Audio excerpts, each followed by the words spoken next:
Salam uşaqlar. 156-cı sınağın izahıma davam edirəm uşaqlar. Deməli, 156-cı sınaq yenə Qarakişiyevin kitabından, Raqif Mərdanov və Qarakişiyevin müəllifliyi olan Qisəm Tərqid kitabından 156-cı sınaqla davam edirik uşaqlar. Aha. Birinci sualımıza baxaq. Deyir, Tom and Tural are cousins. Tom və Tural xala oğludular və yaxud bibi oğludular, fərqi yoxdur. Grandma loves them. Tom and Tural, orada 2 nəfərdən söhbət gedir deyə. Ümumiyyətlə, A bəndində qadın cinsidə çıxıram, mənim lazım deyil, sənin.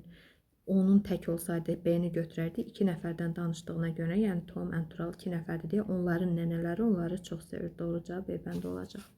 İkinci suala baxırıq. Deməli, cəmdə olan isimləri seç deyir. Cousins, bəli, cəmdədir, götürürük. Grass götürə bilmərik. Lice, bəli, Laos təkdə, lice cəmdədir, bəli, götürürük.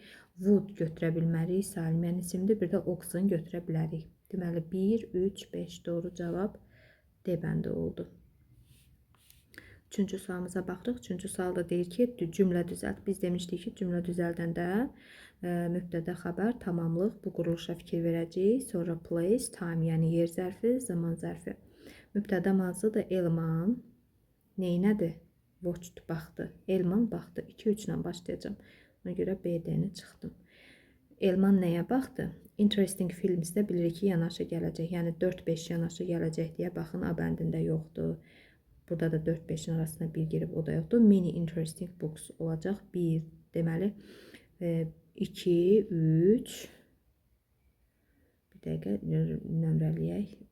Many interesting books.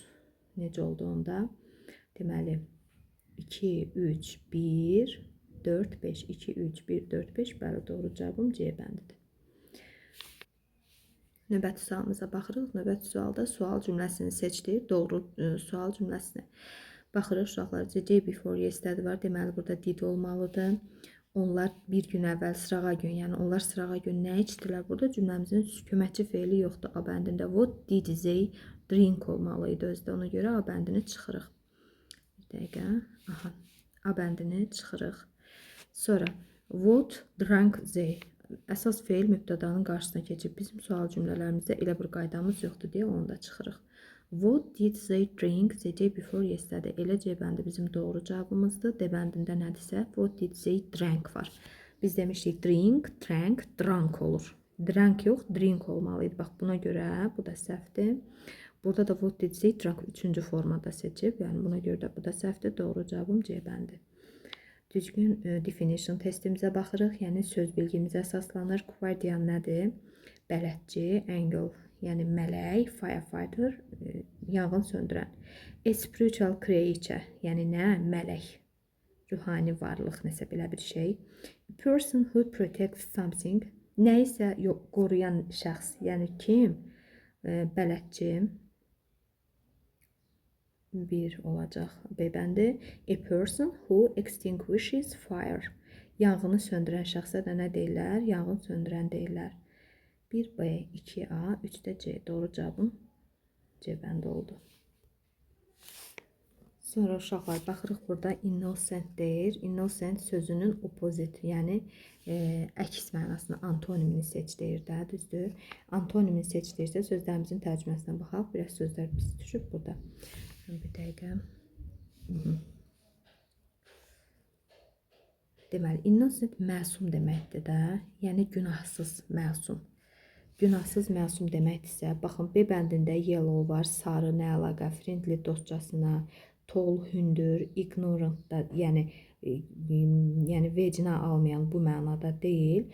Məsum və günahkar bir-birinin əksi olan, deməli, burada abacildə də günahkar deməkdir. Doğru cavabım A bəndi olacaq. 7-ci sualımıza baxırıq uşaqlar. 7-ci sualımızda düzgün zaman formasını seç deyir. Burada mənim gözümə bir now görünür. Now varsa biz demişik indiki zaman, davam edici zaman işlətməliyik. Amma 3-cü tərəfdə işlənən feilimə baxın. 3-cü tərəfdə işlənən feilim now feilidir. Bilmək feili heç vaxt davam edicidə işlənməz. Ona görə A bəndini çıxacağım. Sonra göz gəzdirirəm. E bəndində də was-la verim. Ona görə çıxıram. Bir dənə aha, deməli A-nı çıxdım, bir də E-ni çıxdım. Sonra baxıram now-ya görə new olmaz da, C bəndində də burada new var. Ona görə C bəndində çıxıram. A, B, C getdi. Daha doğrusu A, C, Y getdi. Qaldıq B ilə D arasında. Aha. İndi baxın, D bəndini yerinə qoyaq. I understand this grammar rule and my teacher explains it. Now I don't know. Deyir, mən qrammatikanı başa düşürəm və müəllimim mənə izah edir. Amma indi mən bilmirəm. Həm zamanca da cümlənin tərcüməsindən də biraz düzgün gəlmir, həm də mənaca uyğun gəlmir. Müəllim izah eləyir, mən başa düşürəm, müəllim də izah eləyir. Başa düşürəm, müəllim təzədən niyə izah eləsin? Və yaxud da izah elədirsə, niyə başa düşmürəm? Yəni, doğru cavab D bəndi də seçə bilmərik. İndi B-yə baxaq tərcüməsinə. I didn't understand this grammar. Mən bu qrammatikanı başa düşmədim və müəllimim izah etdi. Explained, hər ikisi keçmişdə baş verib. İndi isə onu bilirəm, başa düşmüşəm, yəni indi bilirəm. Now I know. Bəli, doğru cavabım olacaq B bəndi. Düzgün adjektiv seç deyir, yəni sifəti seç deyir. Baxırıq, burada indetim var. Indetim olanda biz demişik ki, əsasən üstünlük dərəcəsi seçəcəyik. Ona görə A bəndini çıxacam.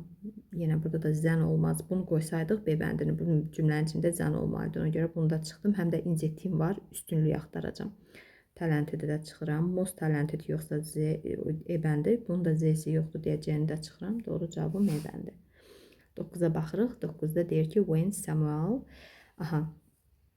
Baxın uşaqlar, biz demişik ki, when olan yerdə davam edəcək, daha doğrusu gələcək zaman işlənməz. E-ni çıxdım, D-ni çıxdım.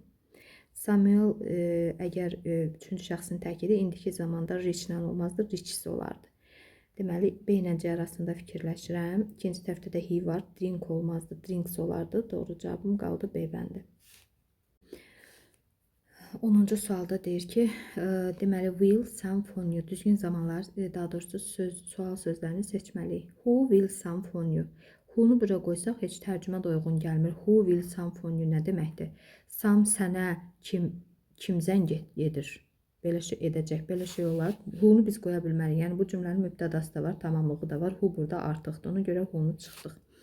Will some phone you? Boşluq verə bilərəm də. Some sənə zəng edəcək. Bəli, ikini götürə bilirəm. When will some phone you? Deyir ki, some sənə nə vaxt zəng edəcək? Bunu da götürə bilirəm. How will some phone you? Deyir ki, some sənə necə zəng edəcək? 4-də götürə bilirəm. Amma what elə who kimidir. Yəni, cümlənin mübtədası da var, tamamlığı da var. İkinci bir what-a, who-ya ehtiyac yoxdur. 2, 3, bir də 4 E bəndi olacaq.